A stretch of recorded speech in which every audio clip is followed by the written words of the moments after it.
After realizing I was the sycophantic supporting male character, I just gave up. I was on a parenting reality show with my 7-year-old stepdaughter, where other dads were cooking nutritious meals and acting like 10-event champions when it came to spoiling their kids. Meanwhile, I was playing video games until midnight and then sleeping straight through to noon. Well, not straight through. My stepdaughter woke me up twice. The first time, she had lunch ready and was calling me to get up and eat, and somehow our father-daughter duo blew up online. A popular comment from a viewer read, "This little kid is stressing herself out trying to take care of her clueless dad. Ha ha ha. I'm not eating your snacks, and I'm not drinking your milk, so stop bothering me." The little girl, as delicate as a porcelain doll, yelled impatiently, making my head throb. With a sweep of her hand, the little one knocked the snacks and milk I was holding to the floor. After the pain subsided, my mind suddenly became clearer than ever before as a flood of long-buried memories rushed back. I had a sudden epiphany. I was the sycophantic supporting male character in a novel. This supporting character, me, had used every trick in the book to marry the female lead, a CEO named Chloe Anderson, who already had a daughter.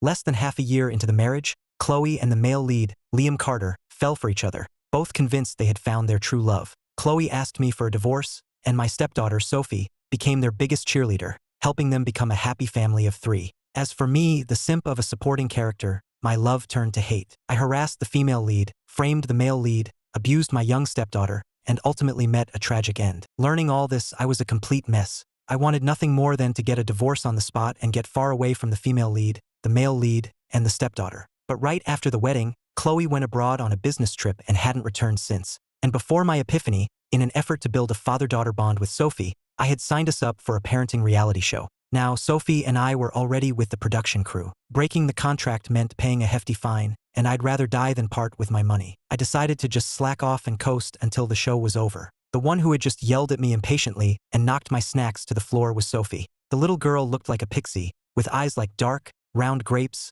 long eyelashes, and fair, supple skin. Her high-quality pink dress made her look adorable and soft, but her temper was just as foul as her mother's. However, the only reason Sophie was on this show with me was because I had begged her mother. I told Chloe I wanted to build a relationship with Sophie. Chloe had married me wanting a hands-off approach to motherhood, so when I volunteered to take care of the kid, she used her maternal authority to force Sophie to agree. As a result, Sophie had given me the cold shoulder the entire trip, while I shamelessly fawned over her, asking if she was okay, offering her water and snacks, acting as attentive as an old servant. But the one trying so hard to build that father-daughter bond was the me from before, the one who hadn't woken up. The me right now was enlightened, just thinking about how this little girl acted like a tiny iceberg around me, only to instantly transform into a sweet, obedient, and charming angel for the male lead, Liam Carter, made me lose all motivation to cater to her, even if she were my own flesh and blood. "You said you didn't want it, so I'll stop bothering you." I swiftly gathered all the snacks from the floor back into my bag, then deliberately pulled out her favorite lime-flavored potato chips and started crunching on them. "There's nothing difficult in the world if you're willing to give up." Sophie snorted,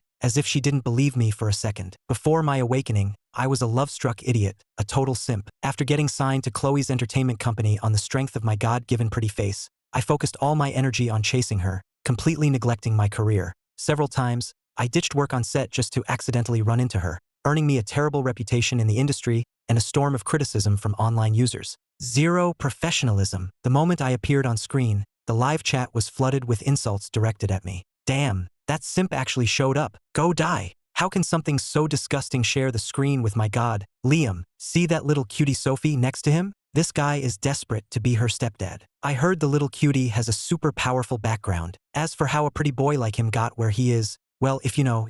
With that revelation, combined with my fawning behavior towards Sophie on the way here, the comments section was calling me a shameless toad with skin thicker than a castle wall, a simp, and worse. And because Sophie had completely ignored me from the start, with her only interaction being a temper tantrum, the viewers were all praising her for being so clear-headed. I sighed internally. Couldn't these people see I had turned over a new leaf? I took a carton of milk, tore off the plastic around the straw, and jabbed it in. Sophie turned to look at me, her little mouth curling into a disdainful smirk, her expression screaming, "No matter how much you suck up, I'm not drinking any milk you give me." After sticking the straw in, I didn't even offer it to her. I just started drinking it myself. The little girl's delicate face froze. She must have thought that, like before, I would eagerly hand her the milk, desperate to project the image of a doting father. After all, ever since we'd met, I had been exactly what the viewers called me, a simp, constantly trying to please her and her mother. But who would have guessed that this time, I'd drink it myself? The viewers were losing their minds. "This is way too juicy. Whoa, this drama is huge. What is wrong with this guy? Is he playing hard to get? Using mind games on a 7-year-old? You're overthinking it. We arrived at the filming location, a remote countryside resort in the Catskills. The guests were staying in a 3-story villa, and the others hadn't arrived yet. Sophie and I each took a sofa. She played with her dolls and I played on my phone. I didn't stop snacking. I'd been so busy hovering around Sophie before we left that I hadn't even eaten breakfast. Now, after finishing the chips and some chicken wings, I moved on to cookies, dried fruit, pistachios, the whole spread. Sophie kept stealing glances at me, her little face growing visibly darker with each look. When I picked up a straw and punctured the only bottle of her favorite Yoo-hoo in the bag, she couldn't stay calm any longer and shot to her feet. If you eat everything, what am I supposed to eat? You pretty boy, you. Sophie fell for it. That pretty boy must be so smug. He's definitely going to give her all the snacks now. Sigh, so disappointing. Sophie's going to naturally start liking him now. It's not Sophie's fault. That damn pretty boy is just too manipulative. Tempting a 7-year-old like that, who could resist? I'm a 19-year-old baby and even I couldn't resist. I stuck the straw into the Yoo-hoo and said to Sophie, "You're the one who said you wouldn't eat my food. But I want it now. Give me the Yoo-hoo." Too late. You're the adult, and I'm the kid. Can't you just let me have the Yoo-hoo? We're both new at this being a person thing. Why should I have to give in to you? Sophie's face turned even redder, but her darn childish pride wouldn't let her back down. But I'm your daughter. You said you would treat me like your own. Oh, that was before. Now that I'm married to your mom, I've realized we're not compatible. She doesn't like me, so I'm planning to divorce her. You won't be my daughter for much longer. You said it, so you can't take it back. I'm gonna call my mom right now and tell her you want a divorce. Kids these days are too smart, so precocious. She had seen me act pathetically in front of her mother too many times before. Once, I was so desperate to see Chloe that I was even about to threaten suicide. So even a child like her knew I was head over heels in love with her mother. When I said I wanted a divorce now, Sophie thought I was just trying to scare her. I took a sip of the Yoo-hoo and nodded like a pecking chicken. Yep, go ahead and call her. Sophie, who clearly hadn't expected such an agreeable response, fell silent. The live chat also went unusually quiet. After a while, a comment finally popped up. I don't think the pretty boy is playing games or bluffing about the divorce. Talking about divorce on the show, is he for real? Is he really willing to give up the wealthy marriage he shamelessly simped his way into? Could it be he's finally getting the water out of his brain? But saying it in front of the kid is just awful. What's the big deal? He's just the stepdad, and Sophie doesn't like him at all. She's probably thrilled he's bringing up divorce. I just can't bring myself to like him, no matter what. Footsteps sounded outside the villa, and the live chat exploded, but none of the new comments were about Sophie and me. The entire screen was now spammed with Liam Carter's name. The heartthrob has arrived. Ah, he's so handsome. I want to swing on his nose bridge. Finally caught my man Liam. OMG. So handsome. Licking the screen. JPG Liam Carter, fair-skinned but rail-thin, walked in with a large backpack, a huge suitcase in one hand, and a cute 5-year-old girl in the other. Liam smiled and said hello to me. After setting down his bags, he gently lifted the little girl, Ava, onto the sofa. Liam was the only single guest on this season, and the child with him was a non-celebrity kid named Ava, handpicked by the director for being beautiful, smart, and clever. Liam unzipped his backpack, pulled out a pack of Yoo-hoos, and walked over to Sophie, who was still glaring at me. He smiled gently and said, "Sophie, I happened to bring your favorite Yoo-hoos. Here you go." He acted very familiar with Sophie, which didn't surprise me. His actions were exactly as they were in the novel's plot. If I hadn't had my epiphany, I would have exploded right then and there. Before coming on the show, I had received an anonymous envelope containing photos of Liam in Chloe's car and of Chloe hugging Liam. Liam was also an artist at Chloe's company, a top-tier actor, but the two of them never seemed to interact privately. Receiving photos like that out of the blue, I couldn't quite believe they were in a romantic relationship. But here on the show, seeing how familiar Liam was with Sophie, it was a different story. Sophie was usually embarrassed to let people know she loved drinking Yoo-hoo. In the original plot of the book, I didn't look closely and immediately believed the photos, convinced something was going on between them. That's what started my journey of self-destruction as the villainous supporting character. I would have forbidden Sophie from drinking the Yoo-hoo he gave her, but the more I tried to stop her, the more determined she would have been to drink it, causing a huge scene and earning me even more hatred from the audience. But now I was awake. Since Liam wanted to interact with Sophie, I quickly moved out of the camera's view, stepping aside to continue drinking my Yoo-hoo and scrolling on my phone. The live chat was full of praise for Liam. Damn, I never knew Liam was so gentle and such a gentleman in real life. I was watching the stream on the way here and saw Sophie wanted a Yoo-hoo. He comforted her the second he arrived. You know, if Sophie's stepdad was the gentle heartthrob Liam instead of that brain-dead pretty boy, the picture would be so much more harmonious and beautiful. I'm kind of starting to ship Liam and Sophie's father-daughter dynamic. I was speechless.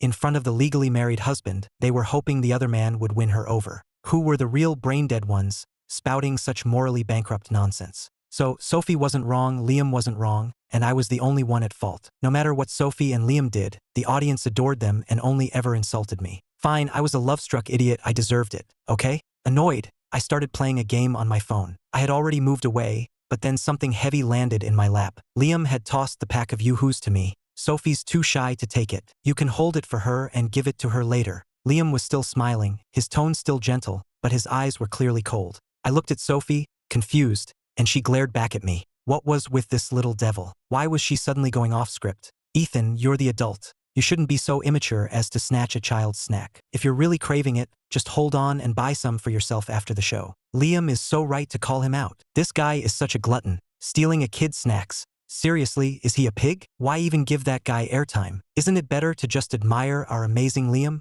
I picked up the yoo-hoos and decisively pushed them into Sophie's hands. Here, they're all yours. If you run out, just ask him. I'm sure he'd be more than happy to keep buying them for you. Liam's eyes lit up. He affectionately placed a hand on Sophie's head, his face full of fatherly love. Of course, Sophie. Anytime you want one, just tell Uncle Liam, and I'll buy them all for you. I stood up and walked out of the villa. I can't win against you people, so I can at least walk away, right? There were no official tasks for the day. It was mainly about capturing the guests' travel and arrival. For those of us who arrived early, the crew had arranged meals. Except for me, who didn't follow the plot and just slacked off playing games all day, Sophie spent her time with Liam and Ava. By the time all the guests had arrived, it was already evening. We drew lots for rooms, and Sophie, Liam's group, and I ended up in 2 adjacent rooms. Each room had 2 beds. I had been playing games for most of the day, and after washing up, I lay in bed and continued playing. At 10:30, Sophie came back to the room. Without stopping my game or looking up, I asked, "Why are you back?" According to the plot, after Liam came to her rescue and gave her the yoo-hoos, she was supposed to fall for the gentlemanly male lead, clinging to him all day and dreaming of him becoming her father. And since I, the supporting character, hadn't tried to sabotage anything or drag her back, she should have completely forgotten about me and just slept in their room. So why did she come back on her own? After I asked, Sophie was silent for a long time. Taking a quick break from my game, I looked up and saw the little girl standing in front of my bed, her little fists clenched, her delicate face tense as she glared at me resentfully. I was confused. What's wrong? Who owes you money? Why didn't you come looking for me? This is my bed. Why did you want me to sleep somewhere else? The little girl yelled, her eyes red and welling up with tears that she fought hard to hold back. You were never like this before. Ava is so childish, and I had to play with her all day. I thought you would come get me, but no, all you care about is your stupid game. And why did you let me drink a stranger's yoo-hoo? Aren't you afraid I could have been poisoned? My mouth twitched. I don't think it would go that far. My teacher taught us not to take food from strangers. You're my stepdad, and you didn't even try to stop me. How can you call yourself my stepdad? Didn't I tell you?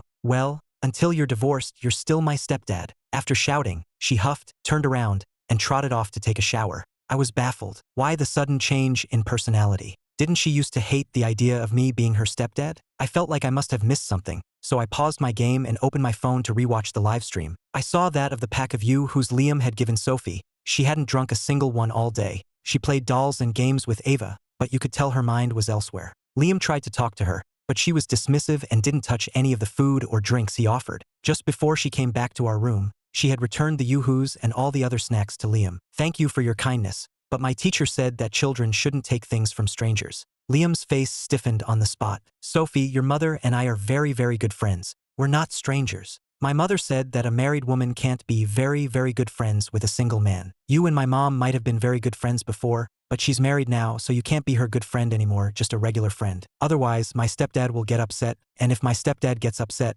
my mom will punish me. Thank you again for taking care of me today. Good night, I'm going back to my room now. Sophie even gave Liam a polite bow before leaving. Liam's expression must have been so awful that the cameraman couldn't help but pan away, robbing me of the chance to see his priceless reaction. And I have to say, Sophie's little speech completely changed the tone in the comments section. Amazing! Such a well-raised kid with great values. After hearing what Sophie said, I feel like I've wasted 10 years of my life. I'm not even as mature as a child. I almost started shipping the other man. I feel so ashamed. JPG. Even though I've never seen Sophie's mom, I'm already madly in love with this woman. It wasn't just them. I was also stunned by this side of Sophie I had never seen before. But I was still confused. Wasn't Sophie supposed to oppose me at every turn and get along perfectly with Liam, like a real father and daughter? Why the sudden change? Was it because I didn't turn into a villain and cause trouble? Isn't the rebellious phase supposed to hit in the teens? Can it start at 7? Was it because I didn't stop her, and in fact fully supported her going to Liam, that she rebelled by sticking to me instead? It seems the butterfly effect was in full swing,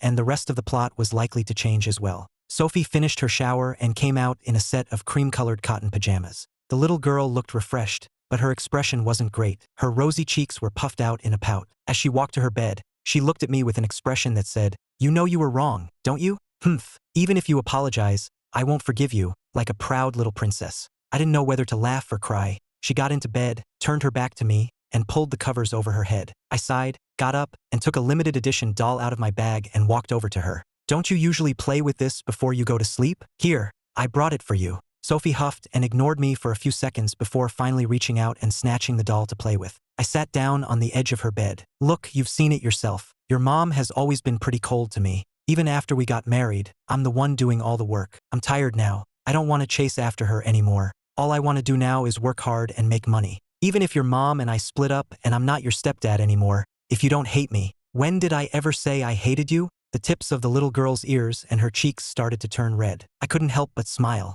"All right then, if you don't hate me, let's be friends." I gently patted the blanket covering her. "It's settled then. You go ahead and play friend. Sleep when you're tired. I'm gonna play a few more rounds." Sophie stared at me, looking utterly lost and bewildered. I went back to my bed, lay down, and turned on my phone. "Friends? My ass LMAO.jpg. 20 years from now at Sophie's wedding, she'll point to a gray-haired man in the audience and say, 'This is my childhood friend, LMAO.jpg. Even though Sophie looks so confused and pitiful, I just can't hold it in anymore. Ha ha ha ha. Allow me to laugh first. Ha ha ha ha ha ha. I went and covered the camera. Even though it was a live stream, we were allowed to cover the cameras at night. "Oh, don't cover it. Don't cover it. We want to watch, please. I'm begging you. I want to stay up all night watching the cutie and the big goofball sob." Watching more and more viewers flood into my stream, I was completely puzzled. Why were they abandoning their beloved heartthrob Liam to stay up all night watching a disliked, scandal-ridden, D-list nobody like me? And who was this big goofball they were talking about? Me? They have no taste. I'm a perfectly clear-headed, intelligent man. But I had to admit, ever since Sophie came back, the comments in the live chat had become much more normal. I played my game while Sophie made and changed her doll into 2 new outfits before getting ready for bed. "Aren't you going to sleep?" My hands didn't stop. "After this round." But after one round, I couldn't resist starting another, and then another and another. To avoid disturbing her, I pulled the covers over my head, but the screen quickly fogged up, so I poked a small hole in the blanket for ventilation and kept playing. "It's midnight. Why are you still playing?" I was at a critical point in the game and had no intention of sleeping. I tried to placate her. "Just one more round, then I'll sleep." "That's what you said an hour ago. Friend, can you not bother me? This morning when you were playing with your dolls and told me not to bother you, I didn't, right? We have to be fair. So now you don't bother me, and you go to sleep, okay? But I didn't stay up all night playing with dolls." The kid had a point. Before I was fully awake, Sophie was there again. "Get up and make breakfast. The show isn't providing meals today, only ingredients. We have to cook for ourselves. Just a little longer." Between playing games and contemplating my twisted, crappy life as a supporting character, I had gone to bed too late and couldn't get up. I don't know how much time passed before Sophie woke me up again. "If we don't go now, the other groups will take all the ingredients. Then I'll just skip it. You can go get some from another group." Sophie left, but before I could fall back asleep, she was back. "Get up. I made breakfast, and you have to eat all of it." Such a determined little girl. I walked into the dining room, still on my phone, and was nearly blinded by the lavish East meets West breakfast spread on the table. Especially in front of Liam and Ava, there were freshly made dumplings, hand-pulled noodles, newly baked egg tarts, a pomelo peeled down to the pulp, and a fruit platter arranged like a work of art. The other parents had also prepared breakfast for their kids. "Liam, I can't believe a guy like you can cook so many delicious things." Liam smiled, pressing his lips together. "I started cooking when I was young, so I'm used to it." "So, Liam, you must have woken up really early today, right? It took me an hour just to make a sandwich and a fruit and vegetable salad, and I barely made it even though I got up at 6:30. I'm a bit out of practice, I got up at 4 a.m. I love kids and want to give them the very best. I also enjoy cooking, and these are all things Ava loves to eat and are good for her. When I have my own kids, I'll do this for them often. I love Liam.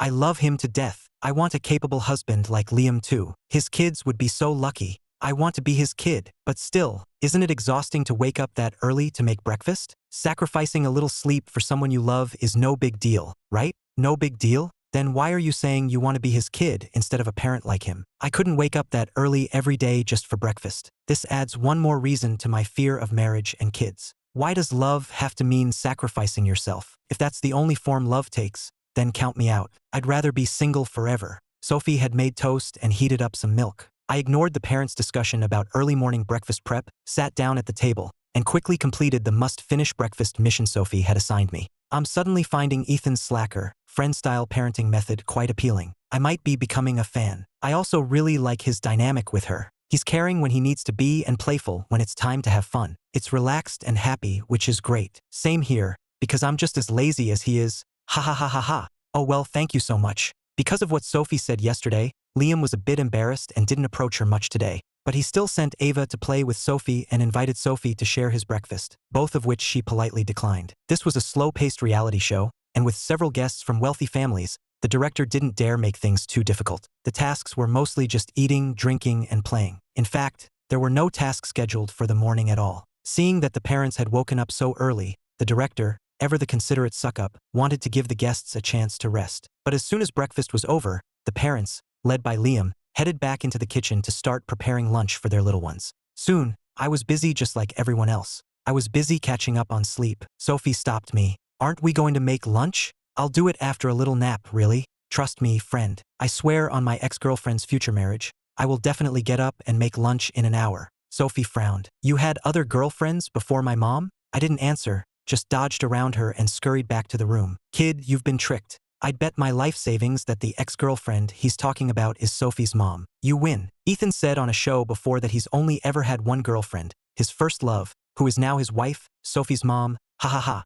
At least someone gets me. And so, for lunch, Sophie made a simple noodle soup and had to call me 4 times to finally drag me out of bed to eat it. I was too embarrassed to even look at Sophie while I ate. And you have the nerve to ask my mom for a divorce? You're so lazy. If you were alone with no one to take care of you, you'd starve to death at home. That would absolutely, definitely, positively not happen. When I'm not slacking off, I'm actually quite motivated. Besides, for the past 6 months, wasn't I the one who woke up early every single day to make breakfast for the two of them? But right now, I had no leg to stand on, so I didn't dare argue back and just kept my head down, eating my noodles. Sigh. This little kid is stressing herself out trying to take care of her clueless dad. The comment above is so damn accurate. Ha ha ha ha. My dad just beat me, and when I came back to my room and saw this stream, I couldn't help but laugh out loud. My dad thought I was being defiant and came in to beat me again. Cry.jpg. My dad is even worse. He kicked and yelled at me, calling me crazy for forgetting to hang the laundry he asked me to do because I was watching the slacker. Now it smells and has to be rewashed. You should have your dad watch this stream and learn the reverse slacker parenting method from this guy.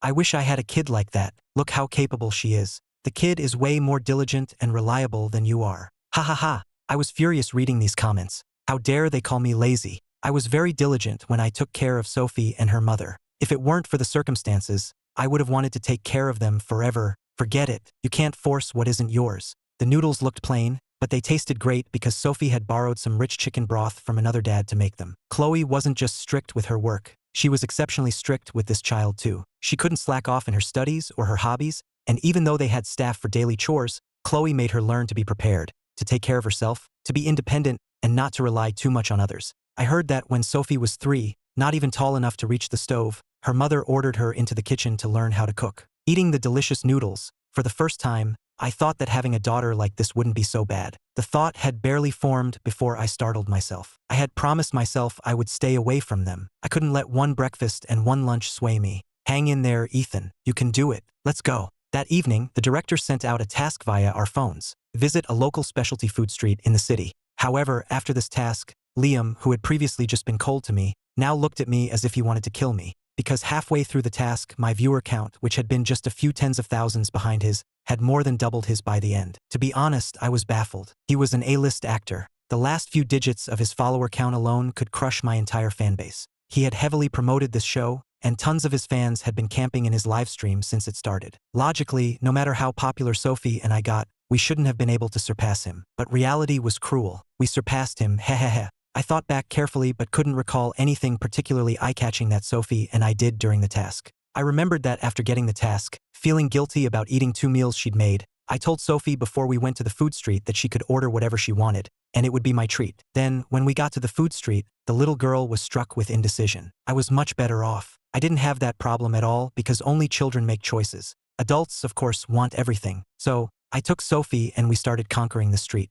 Adhering to the principle of trying everything without exploding, we agreed to buy one of everything and split it. We really just had a very normal outing, strolling and eating some snacks. And now I was genuinely treating her as a friend. I bought a grilled sausage, thoughtfully broke off a small piece with the skewer to taste it, found it a bit spicy and gave the rest to Sophie, patting her on the shoulder and saying, "Friend, this is good. It's all yours." I bought the most expensive milkshake from the ice cream shop and even paid extra for an empty cup. I poured a little to taste it, it was delicious, and I accidentally drank the whole thing. Then I saw Sophie's crestfallen face, felt ashamed and embarrassed, and quickly bought her a new one. But she said she couldn't finish it, so I poured a little for her and drank the rest myself. It was only with the milkshake that I had a bit more. For everything else, I swear I only took one bite and gave the rest to the kid. I swear I really didn't steal her food this time. It was mainly because I had already drunk 2 milkshakes and was too full to even think about taking the kid's food. Hehe. So, there was no way we were doing something shameless like using Sophie to gain sympathy viewers. But the live chat in our stream was indeed much livelier than before.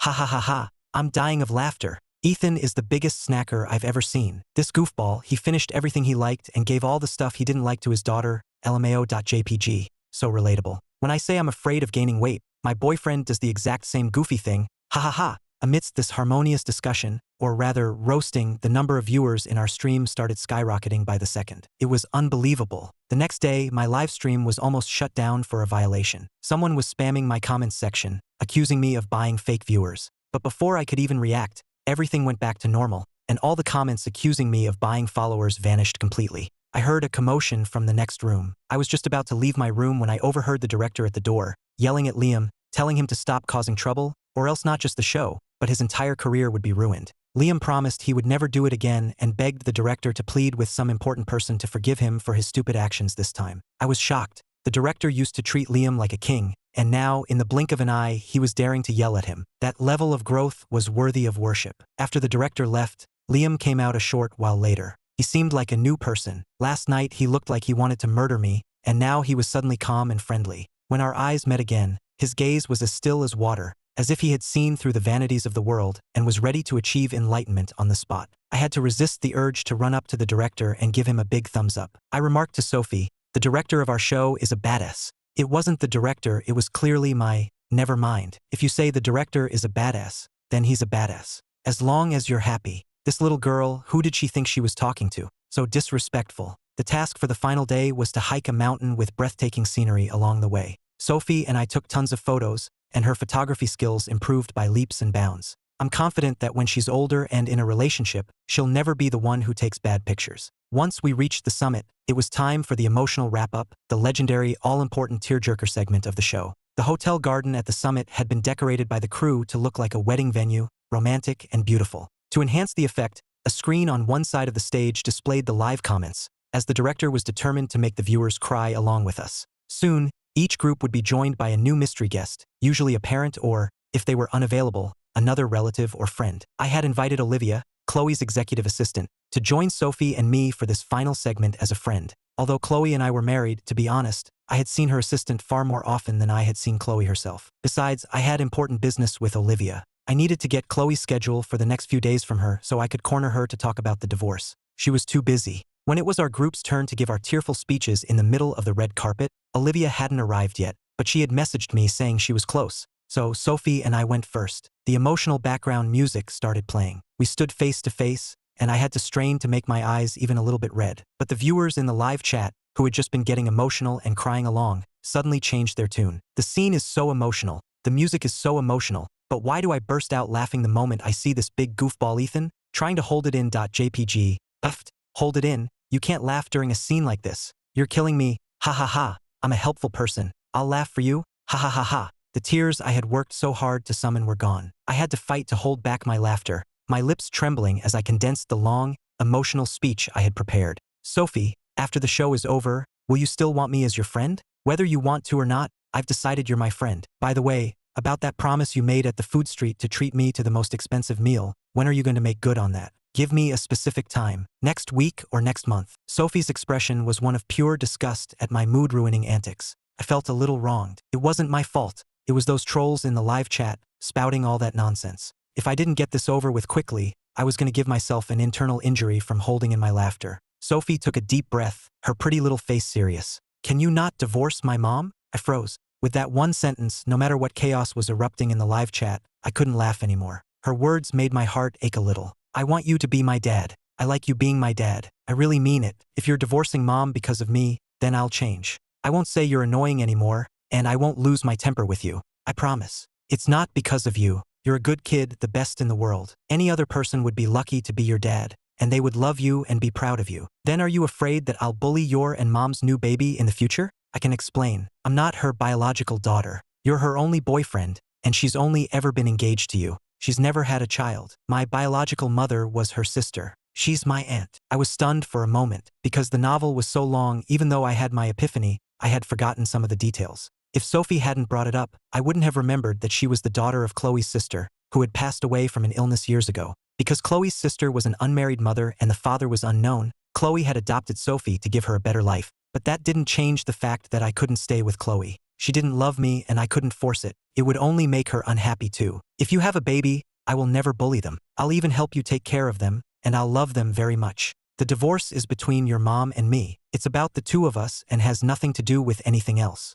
But don't worry, even if we get divorced, I'll still come visit you and hang out whenever I can. Didn't I say it? We're going to be friends for life. Sophie's face fell, and she lowered her head again. After a while, she looked up again. Okay, I was being selfish. My mom is really mean to her husbands, and she never spends time with us. She's like a machine that only knows how to work. If you want a divorce, then go ahead. In the future, if you don't find someone you like, then wait for me. When I grow up, I'll marry you. Before she could finish, a deafening roar drowned out all other sounds. It was a helicopter. I was actually witnessing a real-life alpha CEO arriving at a show in a helicopter. Cameraman, get a close-up on their face. I want to see which badass CEO this is. Two women emerged from the helicopter, Chloe and Olivia. Chloe, walking in front, looked like she had just come from work, dressed in a snow-white silk blouse and a tailored suit that cinched at the waist. She was tall, slender, and exuded a powerful aura. The moment she appeared, the live chat exploded. Such a handsome woman. Damn, she's so freaking cool.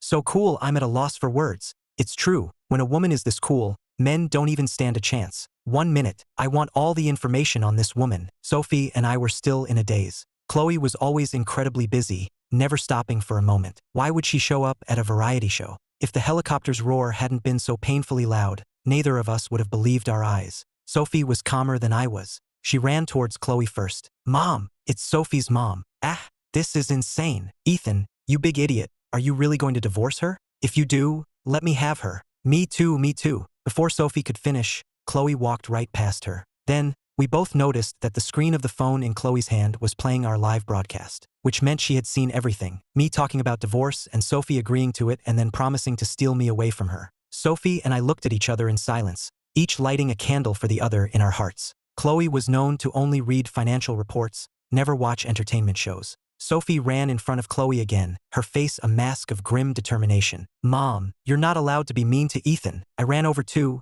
pulling Sophie behind me. I'm the one who wants a divorce. It has nothing to do with Sophie. This is between you and me. Why do you think I married you? I was speechless. I had to admit, I really didn't know why she had agreed to marry me. I only remembered that I had pursued her for a very long time, trying every day to find a way to see her, bringing her food, and sending her a share of anything good I had. On holidays, I would send her gifts, though she never accepted them. Just a month ago, I got drunk, stopped her car, climbed inside, and proposed to her. I vaguely remember bawling like a pathetic idiot, telling her I loved her so much I was going to die, and crying all over her collar. When I woke up, we were already legally married and had held a simple wedding reception that same day. Then she left on a business trip and hadn't come back until this very moment. I was clueless. Yeah, you've always been so cold to me. Why did you agree to marry me? I agreed because it was you. Why? Chloe took another step closer, and her light, orchid-like scent enveloped me. What do you think? Do you think you could have gotten my iMessage without my permission? That you could have gotten into my company to bring me food and gifts?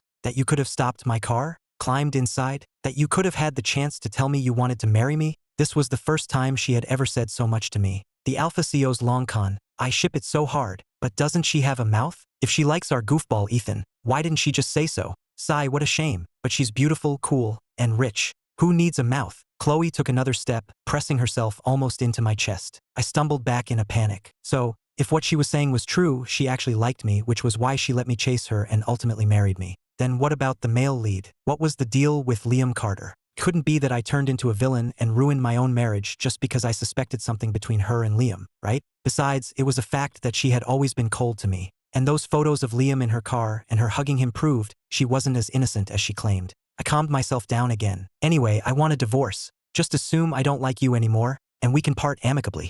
I've already made plans. From now on, I'm gonna work hard and make money. Who needs a marriage, a wife, or a daughter? They'll only slow down my money-making. Chloe stared at me intently, a flicker of hurt in her eyes. But she was always good at controlling her emotions, and she quickly composed herself. If you want a divorce, I respect your decision. Before we finalize it, I have one request. Go on. I know I haven't been good enough, and that's why you're disappointed and want to leave me. I'm just asking you to give me one more year. I will try to be a new and better wife. I've been working non-stop for the past month, since the wedding precisely, so I could clear my schedule to spend a proper honeymoon with you. I was not satisfied. A year? No way. Then half a year? No. Fine, 1 month. Just give me 1 month. If you still insist on leaving after that, I'll agree. Even a month felt long. Give me 1 month, and when we divorce, I'll give you $100 million. Before my epiphany, to prove I wasn't after her money, I had begged her to have a lawyer draw up a prenuptial agreement stating that if we divorced, I wouldn't get a single penny of her assets. So I never expected to get any money from her in a divorce. Now she was offering $100 million, and my heart skipped a beat. Just 1 month for $100 million. That sounded like a pretty good deal. Did the plot even matter anymore? But after a few seconds of hesitation, Chloe spoke again. $1 billion plus all of my personal shares in the company. All for you. My money is tied up in company projects, so the most cash I can offer right now is $1 billion. Think about it. Just 1 month. I wanted to call a lawyer to draft the contract right then and there. And so I shamelessly agreed, because, damn it, she was offering way too much. Could any human being refuse that? No. Fine, I admit it. I'm just a shallow, pretty boy living off Chloe Anderson. As soon as we got home, Chloe transferred the $1 billion to my account and tried to transfer the company shares to me as well, but I found it too troublesome and didn't sign the papers. A month later, several of Chloe's company projects turned a profit, and she transferred another $1 billion to me. Month after month, Chloe kept transferring money to me, and so, in the end, the divorce never happened. One day, I threw those photos of Liam in front of her. Chloe was completely unfazed. And you call yourself a Photoshop expert in front of Sophie every day? Can't you tell these are fake? And you know what? Upon closer inspection, she was right. And after that parenting show ended, Liam's contract with the company was terminated, and he had no further contact with Chloe. Liam was supposed to be the male lead, but because I made different choices instead of becoming a villain and following the plot, he, the male lead, lost his cool. He couldn't control himself and tried to oppose me, falsely accusing me of buying followers. But he never expected Chloe to expose him, and in the end, he couldn't win against me. The following year, I accidentally got Chloe pregnant. I had planned to wait another couple of years, and I strongly suspect Chloe orchestrated it, but I have no proof. After she got pregnant, she bought me a luxury yacht as a gift, so I decided not to press the issue. Besides, someone had promised in front of millions of viewers that she would help raise the baby. So I willingly resumed my life as a simp for the Alpha CEO. I started helping Chloe manage the company, began cooking her 3 meals a day again, and doted on her constantly. And Chloe, true to her word, treated me better and better. I was so happy I completely forgot about the whole divorce thing. The next year, our daughter Lily was born. Whenever Sophie was on break from school, our house looked like this. Sophie, your sister's hungry. Go make her a bottle. Sophie, your sister's crying. Go comfort her. Sophie, your sister pooped. Change her diaper. And then Sophie would go, muttering to herself. Again? Didn't she just go? Dad, Lily's poop is a bit dark this time. Do you think she's dehydrated? Should we add some electrolytes to her formula? After her sister was born, this once cool little princess had become an expert at taking care of her. Oh, and there was one other major change. The girl who used to be as cool and aloof as her mother was now a total chatterbox.